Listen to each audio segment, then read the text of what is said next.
welcome to my Cute Corner. If you're just joining us for the first time, my name is Nadej, the host of CheerTD. Our goal here is to help you find your confidence. Are you confidently utilizing training through execution? Or in other words, are you cute? If you're unsure, don't worry. We're actually here to help, and this is what these segments are about. So I would like to welcome back to the couch again, CheerTD's very own Sean. Hi. How's it going? Good. Wonderful, wonderful. Sean is here with us, you guys. Last week we've been going through, this is our third episode, we've been talking about how identifying issues with flying, and we've also covered what plan of action are you going to put in place to ensure that you are putting your best foot forward to have all the tools in your toolbox that you need to succeed as a flyer.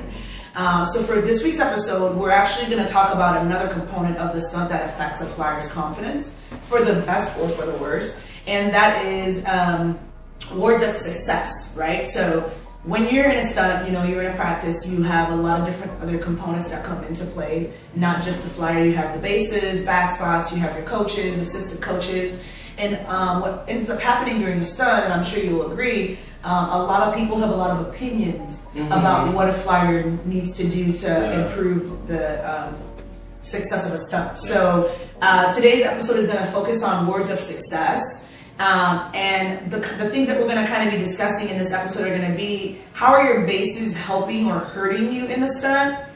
How do your bases carry you, or how do they make you feel? Like, is there trust or is there no trust established? And then how positive encouragement actually goes a really, really long way, which kind of piggybacks off of last week's episode about putting a plan in place, and we talked about believing and then executing, right? So with that said, Sean, let's kind of talk about those 3 points as it pertains to words of success for CheerTD. So when you're a flyer, right, give me a little bit of insight on how you think a base influences the success of a stunt. I definitely think they bring the trust value into the situation, just because you're lifting someone up, and as a flyer you're getting lifted feet off the ground, and if you have a base that's just like very negative or not very confident in you or their basing skills, then you're not going to feel confident, and it kind of spirals up. And I think that communication between flyer base, secondary base, and back spot needs to be 100% there, just so that the unison of the group is there, because if it's 4 different people trying to do one stunt, it's not gonna work. Agreed. It needs to be one. Everyone needs to be on the exact same page. Yes. I agree, and I think a lot of parts that bases don't realize that happens is, like, sometimes when you're executing a skill, right? It's very, very difficult when you're having 4 people working on one component, right, of a skill. And oftentimes, like the first couple of times, or even the first couple of weeks, that stuff will fall, right? And the bases take most of those hits, but so do the flyers, right? And I think that the flyers feel guilty, so they don't complain as much. I think, what are your thoughts on like a base's reaction to being hit repeatedly in a stunt? Do you think that they're going to project and have a little bit of irritation and anger, and that could lead to them saying negative words of affirmation to the flyer? I think just because I've been there, it definitely gets frustrating, but I feel like it doesn't help the situation whatsoever if you're getting frustrated, and then you're making your flyer frustrated, and then you're making your other bases frustrated. Now you guys are just frustrated, so the sun's 100% not going to hit now. Absolutely. So if you need a second, just be like, okay, take a breather. Even if you get hit, 9 times out of 10 it wasn't on purpose, or like even if it is, you do take a really unfortunate hit, then just brush it off and try to get back into it. But at the end of the day, it's about the team. So that's what you have to think. You can't think, oh, my flyer, my flyer, my flyer. It's about, no, what can I do better to help keep this done up? Maybe I can squeeze her toe a little bit harder. Maybe I can put my hands on her a little bit more. I feel like if everyone, instead of you do, you, then, and everyone instead goes, okay, what can I do to help this a little bit more? Even if like, I know I'm doing this stunt 100%, like I know I got this stunt, but what else can I do? I feel like that might take a much more positive effect on the flyer and your bases, because everyone will be uplifting and everyone will be like, all right, this is a go for the next one. Let's try to hit this. Let's try to hit this live solid, no moving, no nothing.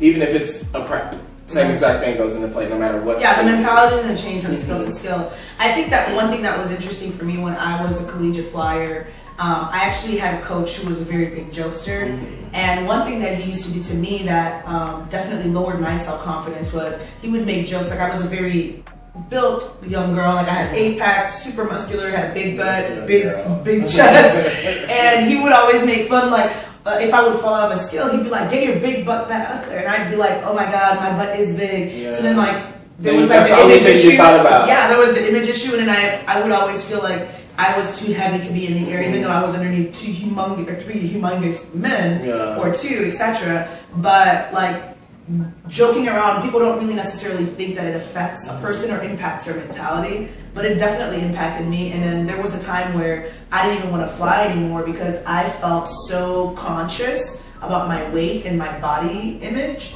that I want to do a skill to the best of my ability. So I think that certain parts to be exposed. Yeah, and then like I didn't want to mess up. And so I think a lot of times when we're teased, or as a base we get flustered in the moment and we say something, it impacts the flyer. And I want you guys, my viewers, if you're bases and back spotters or coaches, everything you say to that flyer determines how well she's going to execute that skill.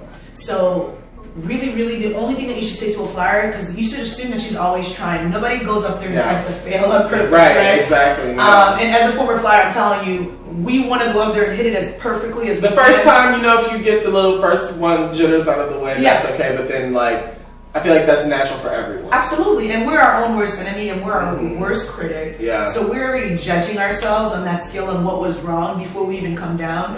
And so a lot of times, I had a great coach in high school who would say nothing to that person for a minute, let them calm down, collect their thoughts, and then one person can go and say, hey, you did a really great job, but if you try and maybe think about like clenching your bottom, which we say that to our flyers a lot. Clench your bottom. That makes a huge difference in how you body control in the air. So to me, what are you saying to your flyer? How is it impacting that flyer? And are you projecting? A lot of times I've had bases when I was a base too. I would always think that I could be a flyer and I would kill it. Then when I became a flyer, it was hard. Holy moly! That was the most difficult thing I've ever done. It was harder than basing. Because you have to literally multitask. You have to push off, squeeze, absolutely, stand up, lift, smile, give face, give attitude. Like, it's a lot. It's a lot, and I think that what I try to tell flyers now is good is the What I try to tell flyers now is perfection is the enemy of good, right? So don't try to aim for perfect. Aim for it, hitting that skill, then polishing it. So execute, polish. Then it's going to get to where it needs to be. Execute. Yeah, you really have to do that execution part of being cute, y'all. So we'd like to hear from you guys about some best practices, some positive words that you guys use to get you through tough moments, and that might help another flyer who's struggling. Or who's been through your struggles. So please comment for us so that we can chime in and have an open conversation about this super important topic. So again, thank you everybody for joining us. Sean, thank you for being on the couch. So we'll see you guys next week, same time and same couch. And you guys remember, always stay cute. Bye.